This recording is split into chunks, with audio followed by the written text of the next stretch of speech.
Bonjour à toutes et à tous et bienvenue sur le podcast Fly with Mel.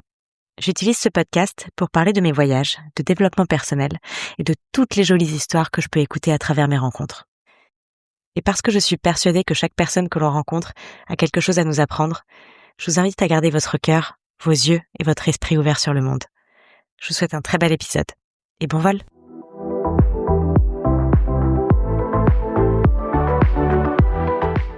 Ok, allez, let's do this. Je suis en train de m'enregistrer depuis Bali, depuis ma chambre d'hôtel où il fait actuellement 40 degrés dehors. Donc si vous entendez le bruit de la clim derrière moi, c'est parce que j'en ai vraiment besoin, parce que sinon vraiment on transpire en même temps qu'on respire. C'est assez incroyable.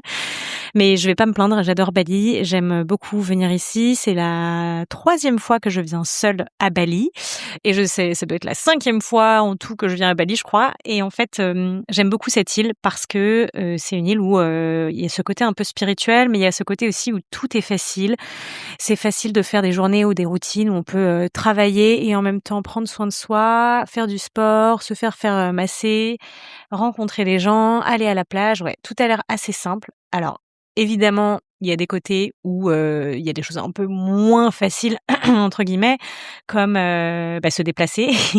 Alors oui, c'est facile de se déplacer avec des scooters, etc. Mais bon, faut s'accrocher si vous avez le cœur qui a peur. Enfin bon, il y a plein de trucs comme ça. Mais Bali reste quand même une île, pour moi, mon île de cœur, en tout cas pour les voyages en solo et pour les voyages où on veut se recharger un petit peu. Et puis c'est pas très loin de l'Australie, donc c'est facile pour nous de nous y rendre. Je crois que c'était 6h30 depuis Sydney en avion. Je sais que ça fait bizarre quand on dit c'est pas très loin, 6h30 en avion, mais en fait, quand on vit en Australie, on s'habitue à ce que les longues distances deviennent presque rien du tout, quoi. Donc voilà.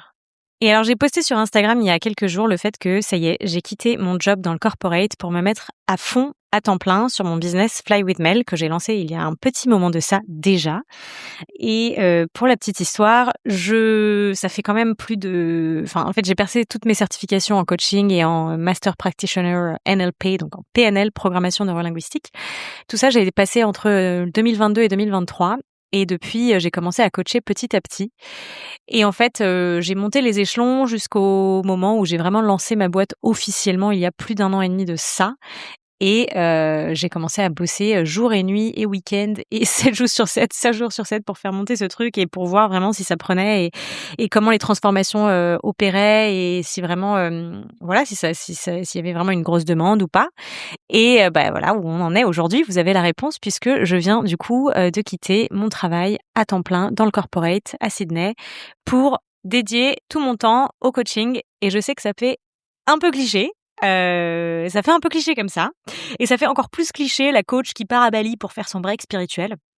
Mais en fait, honnêtement, je crois que je m'en fiche un peu du cliché. Presque, je l'assume complètement et j'en suis fière. Parce que pour moi, ce voyage, c'est pas un truc juste esthétique de la coach spirituelle, blablabla. C'est vraiment une nécessité.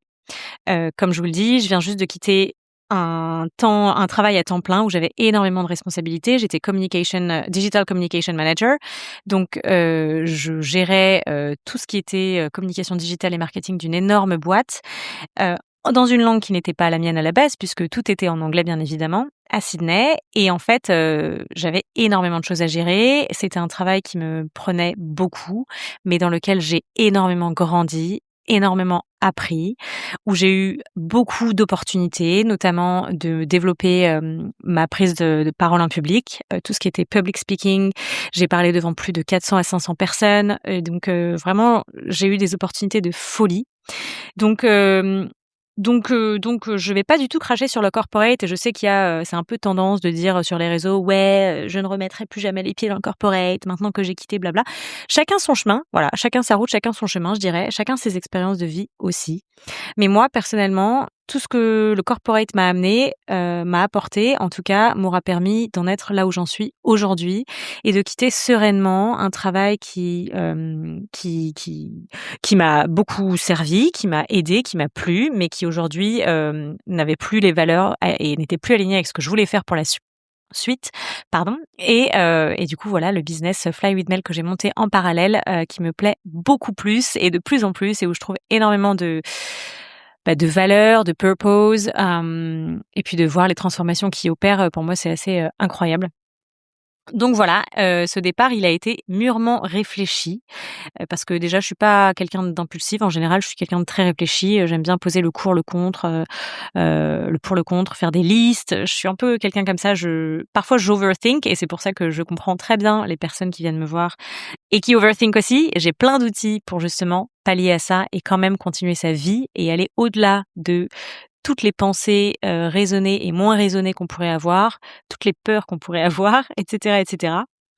Donc je pense que voilà, le fait d'avoir, parfois, la réflexion assez forte et assez ouais, avoir une réflexion, en fait, par rapport aux choses que tu veux faire, ça peut t'aider à voir que suivre ce que tu veux vraiment, bah, ça t'oblige pas à tout planter du jour au lendemain. Voilà, il y a des gens qui sont plus impulsifs que d'autres et encore une fois, chacun sa vie, chacun son chemin. Je pense quand même que derrière l'impulsivité, il y a souvent un truc qui se cache. Ça, ce sera pour un autre épisode de coaching. Mais souvent, derrière une impulsivité se cache le fait qu'on veut fuir une certaine réalité et qu'on veut la fuir à tout prix très vite en courant voilà vers quelque chose d'autre. Donc on veut hop là, biche bache poche, on ferme un chapitre et on va vers un autre sans prendre le temps de voir ce qui s'y est passé, sans prendre le temps de peut-être guérir des traumas, sans prendre le temps de faire la paix avec des choses, sans prendre le temps d'avoir une différente perception, etc., etc. Mais c'est pour un autre podcast. Bref, alors, je vous ai dit un petit peu, tout ce qui s'est passé pour moi et pour en revenir juste à comment j'ai fait tout ça et cet épisode, il va pas être recentré que sur moi. Là, je pense que je vous fais une petite intro un peu longue, un peu trop longue peut-être, sur, comment moi j'ai quitté les choses et comment j'ai mis en place mon projet. Mais j'ai envie de concentrer tout aussi sur vous parce que je sais que je coach énormément de personnes qui sont en pleine phase de transition ou qui sont dans une phase où il y a une grosse décision à prendre et souvent c'est soit quitter un job, soit, il y a un truc qui va pas dans la relation amoureuse et il faut prendre des décisions, soit, quitter un pays et partir s'expatrier ailleurs et je sais que souvent donc j'accompagne, les personnes qui ont ce genre de grosses décisions, déjà parce que je suis passée par là plusieurs fois donc c'est cool, ça peut en tout cas aider, j'espère. Non, je sais que ça aide. La meuf se la pète, j'adore.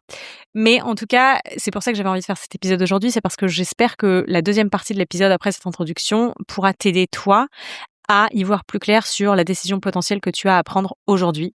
Voilà. Et évidemment, si tu veux aller encore plus loin, si tu veux qu'il y ait une transformation encore plus forte pour toi, tu peux toujours cliquer sur mon lien sur Instagram pour booker un appel de clarté gratuit avec moi. C'est 30 minutes. C'est simplement pour voir où tu en es, quels sont tes objectifs, quelles sont les choses que tu as besoin d'atteindre en ce moment, quelle est la direction de ta vie, est-ce que tu te sens perdu ou pas et est-ce que je peux t'aider moi. C'est complètement gratuit, c'est pour y voir plus clair.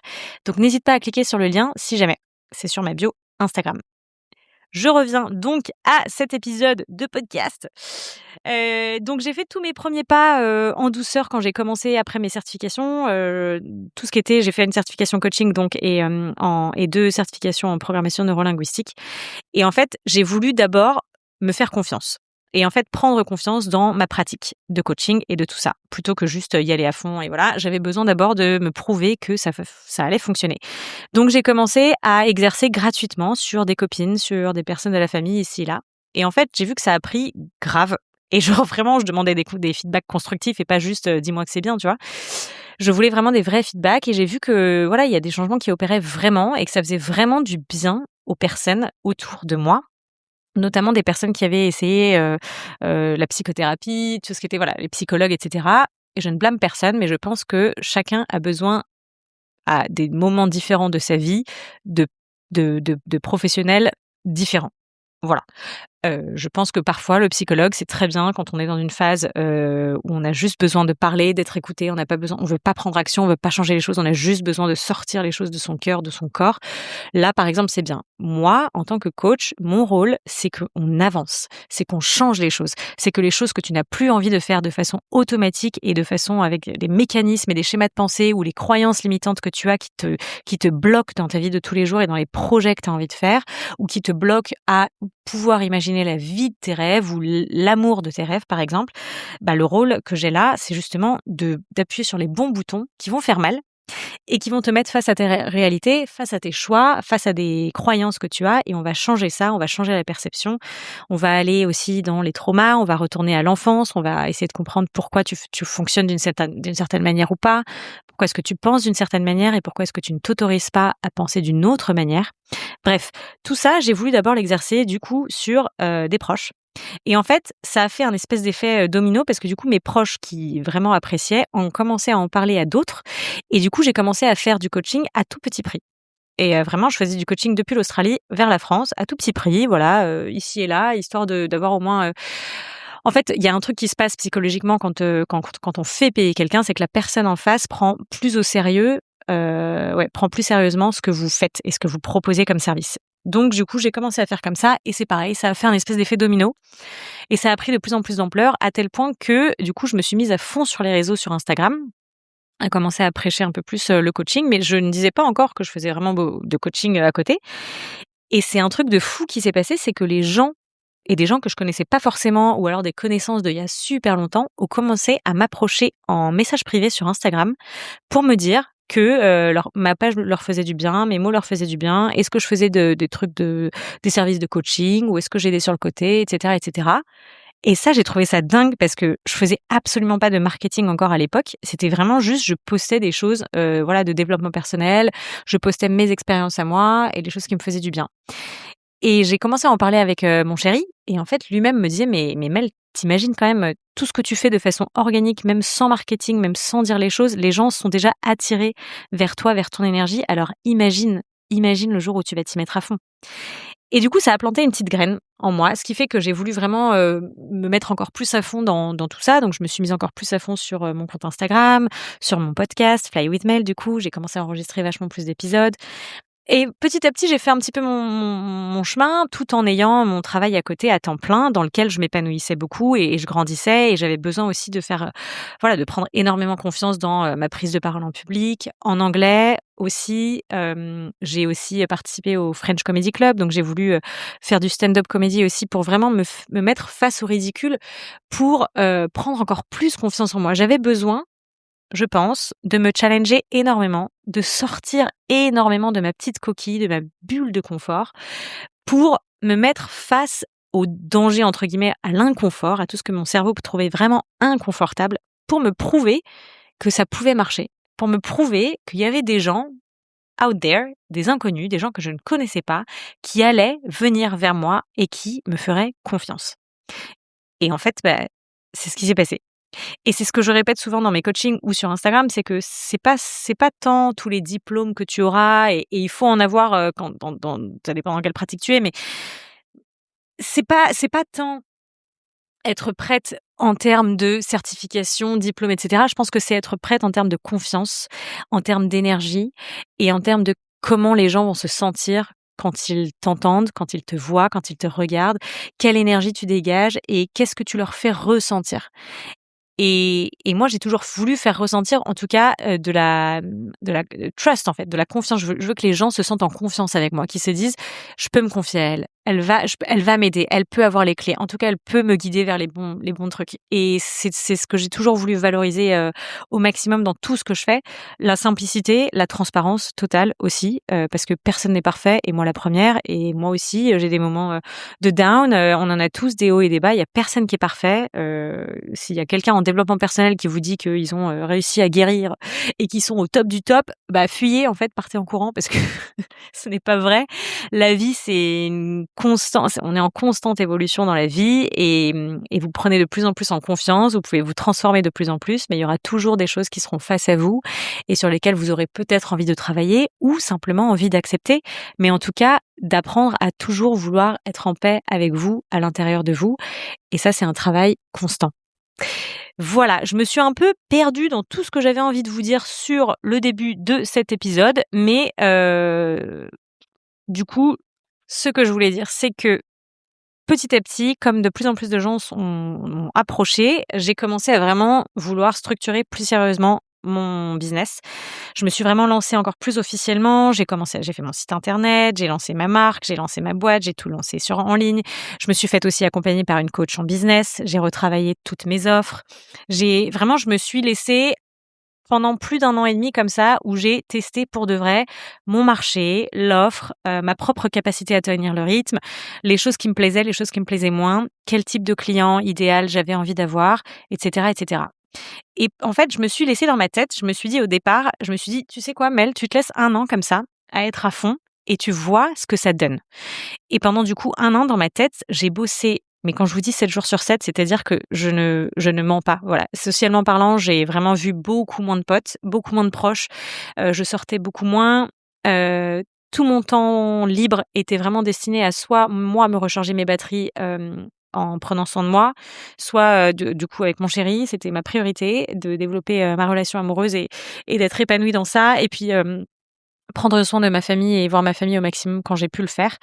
Et donc voilà, tout était, ma structure et mon rythme était de tel que, de 5 heures à 9 heures du mat, tous les jours, de toute façon, c'est mon temps pour moi et ça, c'était non négociable. Mon sunrise, mon journaling, ma méditation quand j'en avais envie, mon sport, ça, c'était mon temps pour moi et après de 9 heures à genre mes 22h30 tous les jours presque, c'était j'étais à fond quoi. J'avais mon job à temps plein et quand je finissais mon job à temps plein, je rentrais à la maison, j'avais peut-être, une heure de pause, allez, et après bam, j'enchaînais avec les coachings et en fait, j'étais même pas fatiguée parce que les coachings, ils m'animaient tellement, mais genre, mais vraiment, ils me stimulaient, mais folie quoi. J'ai adoré. À chaque fois, j'avais qu'une envie, c'était de rentrer à la maison et d'avoir mes clientes parce que vraiment, c'est mon moment, de kiff total. Et je bossais aussi les week-ends pour développer encore plus le business. J'avais des coachings aussi le week-end, et il fallait mettre en place, enfin, je sais pas si vous savez un petit peu comment se met en place un business, mais il faut mettre en place le site internet, il faut que votre contenu, il soit tout le temps à fond. Je sais pas si vous avez remarqué, mais moi, je mettais du contenu quand même presque tous les 2 jours sur les réseaux. Enfin, il y a plein de choses qui se passent, il y a plein de choses qui se font, et j'ai été épaulée par des gens, incroyables et j'ai eu une mentor, j'ai eu une coach moi-même. J'ai aussi eu une coach business et ça m'a énormément aidée. D'ailleurs, Mylène, si tu passes par là, je te fais un bisou parce qu'en fait, juste d'avoir quelqu'un qui vous soutient de l'extérieur quand vous faites 15 milliards de projets comme moi j'aime faire, c'est bien parce que du coup, ça vous laisse concentrer et focus et c'est ce que moi aussi je fais moi-même pour mes clientes. C'est qu'on a une trame, on a une structure et on reste focus sur les objectifs que vous vous êtes fixés. On n'est pas en train d'aller dans tous les sens et en fait, c'est ça l'idée du coaching et c'est pour ça que j'adore le coaching. C'est parce que je suis la première à le consommer, je suis la première à en bénéficier et à avoir pu créer ma vie grâce à justement du coaching. Moi, le coaching, j'en ai bénéficié en tout premier pour, pour rencontrer l'amour de moi-même d'abord et ensuite l'amour sain, qu'il y a aujourd'hui dans ma vie et je touche du bois en vous en parlant et j'ai fait des épisodes là-dessus donc n'hésitez pas à vloguer un petit peu, à scroller pardon, sur ma chaîne de podcast mais voilà pourquoi je vante les mérites du coaching. Donc au bout d'un an et demi, j'ai mis, évidemment, je me suis mise, du coup cet objectif. J'ai mis des économies de côté pour avoir vraiment un espèce de matelas de sécurité, pour, quand j'allais démarrer vraiment mon business. J'avais pas envie de partir dans le stress, je voulais vraiment partir dans la bonne énergie et ça, c'est moi, c'est propre à moi-même, à ma propre expérience, au fait que moi, je sais que ma sécurité financière, elle est très importante, que j'ai toujours voulu faire attention à ça et ne jamais me retrouver dans une situation où je devais faire super gaffe et être dans le rouge, et cetera. Parce que c'est moi, ça vient de mon expérience, de mon histoire et chacun est différent. Là, je vous raconte comment moi j'ai fait les choses. Vous n'avez pas à faire comme moi. Encore une fois, chacun sa route, chacun son chemin. C'est un truc que j'aime vraiment, vraiment beaucoup dire. Donc au bout d'un an et demi, de vraiment être à fond 7 jours sur 7, le week-end, le ci, le ça, mais vraiment en soi, ça fait plus de 3 ans et demi que je coach puisque j'ai commencé, juste après mes formations. Au bout de tout ça, j'avais pas mal de clientes, plus assez de temps pour grandir, et du coup, la certitude en moi que c'était le moment pour prendre mon envol. Donc j'étais vraiment, voilà, ça y est, au bout d'un moment, il faut lâcher sur un truc, je sais qu'il y a des gens qui arrêtaient pas de me dire: «Ouais, t'arrêtes pas de dire que tu vas lâcher ton job à temps plein, mais tu vas jamais le faire, tu vas jamais le faire». Je crois que ça a appuyé encore plus sur la gâchette parce que je me suis dit: «Mel, il y a un moment donné, tu la première à dire aux gens de se challenger, de sortir du confort et de prendre des risques». Bon, je le fais déjà en temps normal, mais là, c'est le tournant là. Là, il faut le faire quoi, il faut y aller. J'ai énormément de chance d'avoir un chéri qui me soutient à 15 000 dans mes projets, heu et qui en fait m'a vu grandir et m'a vu en fait bosser et trimer quoi. Tous les jours, jour et nuit et week-end et il l'a vu faire et il m'a vu même parler en français et pourtant je coach en français et en anglais mais en fait il m'a vu faire Et à chaque fois, je voyais dans ses yeux la lumière, quoi. Il me disait: «Mais Mel, mais en fait, je te vois quand tu es face à ton ordinateur en train de coacher et même si je comprends rien de ce que tu fais en français, l'énergie que tu dégages, rien que moi, je la ressens». Et je suis émotionnelle en vous disant ça parce que c'est vrai et je vous souhaite aussi d'avoir quelqu'un qui peut vous voir comment vous trimez à fond et qui peut vous soutenir et vraiment voir le travail, en fait, qu'il y a derrière et juste vous dire: «Mais go, en fait, mais vas-y», tu vois? Genre, go.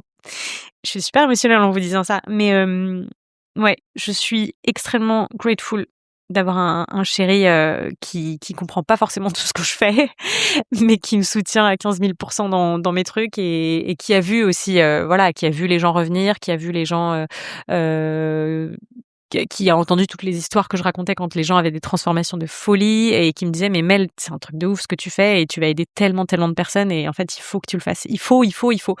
Et il m'a encore plus poussée à vraiment lâcher, le job à temps plein. C'est lui qui m'a enfin voilà, il m'a vraiment aidée. Il m'a dit, voilà, financièrement: «Mets-toi, une deadline, mets-toi un objectif d'économie, mets-toi ci, mets-toi ça» et ça m'a encore plus aidée d'avoir ce soutien, parce que moi qui viens d'une famille, libanaise très traditionnelle, qui fait très attention aux risques et cetera, qui m'a toujours dit, voilà: «Fais attention, il faut que tu travailles, il faut que tu gardes un travail, il faut que tu restes dans les chapeaux de roue, il faut que tu restes dans ta boîte, il faut que tu ci, il faut que tu ça». Ça aurait été très difficile de le faire si j'avais été en France et que, j'aurais dû annoncer comme ça à ma famille: «Bon, bah, voilà, j'arrête mon CDI, allez bisous». Parce que c'est pas du tout ce qui est dans les mœurs pour eux et que pour eux, c'est un peu la catastrophe presque de savoir ce genre de choses. Alors évidemment, maintenant que leur fille, vit à l'autre bout du monde et que, je les ai habitués à un petit peu beaucoup trop à prendre tous les risques que j'ai pris dans ma vie, maintenant ils sont voilà, ils me soutiennent, ils m'ont soutenue de loin et ils sont très contents pour tous les choix que je fais. Évidemment, il y avait toujours le, «Fais quand même attention, bon, fais quand même attention». Mais je pense que le fait que j'ai que j'ai la distance, 2 que du coup j'ai eu toutes les transformations qui m'ont prouvé que ce que je faisais, ça fonctionne vraiment de fou et là, c'est pas pour vanter mes mérites, mais et c'est même pas mes mérites, c'est juste que moi je suis là juste comme un guide en fait et je vante les mérites du coaching en général, point. Et 3, c'est que j'ai un partenaire qui m'a soutenue 100 de A à Z, mais quand je vous dis c'est-à-dire qu'il m'a aidée à faire mon alors ça c'est très drôle, il m'a aidée à faire mon site internet que j'ai commencé en français. Et maintenant je l'ai traduit, on l'a fait en français et en anglais, mais c'est pour vous dire, il ne comprend rien au français. Il n'est pas français, pas du tout, il parle anglais. Et ben moi je lui copiais-collais les trucs et en fait il m'a aidée, on a checké où est-ce qu'on met les images, où est-ce qu'on met les titres, où est-ce qu'il m'a enfin voilà, c'est pour vous dire. Hem, donc voilà, j'avais envie de vous dire tout ça et donc après 1 an et demi, bam! Me voilà comme une fleur, enfin plus qu'1 an et demi maintenant et ben voilà, j'ai lâché tout et du coup, j'ai décidé de faire ce petit break à Bali de 2 semaines où je suis partie en solo pour la première semaine et la deuxième, il y a une copine qui me rejoint pour faire un break total parce que ça fait plus d'1 an et demi que je bosse 7 jours sur 7 comme une folle dingo, et qu'il faut que mon cerveau reprenne sa créativité, son innovation, ses idées, que je fasse un vrai break dans ma tête aussi avec ma vie d'avant, entre guillemets, «mon chapitre d'avant» et le nouveau chapitre qui s'ouvre et j'ai tellement hâte pour vous et moi de toute la suite qui arrive. Il va y avoir plein, plein, plein, plein, plein de belles choses. Et je pense qu'en fait, je vais poster cet épisode en 2 fois. Ouais, ça va peut-être être mieux. Je vous fais cet épisode là où c'était ma petite intro sur la petite histoire parce que je sais qu'il y en a plein qui me l'ont demandé sur Instagram. Et pour pas que le podcast soit trop long, je vous fais la suite pour vous et pour vous aider à prendre votre propre décision si vous en avez une grosse à prendre. Je vous fais le podcast la semaine prochaine, donc restez connectés. À très vite et prenez soin de vous. Si vous avez aimé cet épisode, n'hésitez pas à le partager avec quelqu'un qui aurait besoin d'entendre ces mots. Vous pouvez également me donner un énorme coup de pouce en vous abonnant à ma chaîne ou en laissant un commentaire sous ce podcast. Je suis super ouverte au retour et ça m'aide vraiment beaucoup d'avoir vos feedbacks. Ça me permettra d'améliorer cette chaîne et de faire grandir encore plus ce podcast au maximum. Et puis si vous avez envie d'en découvrir un petit peu plus sur mon travail, n'hésitez pas à suivre mon compte Instagram Fly with Mel. Et moi je vous dis à bientôt pour un nouvel épisode.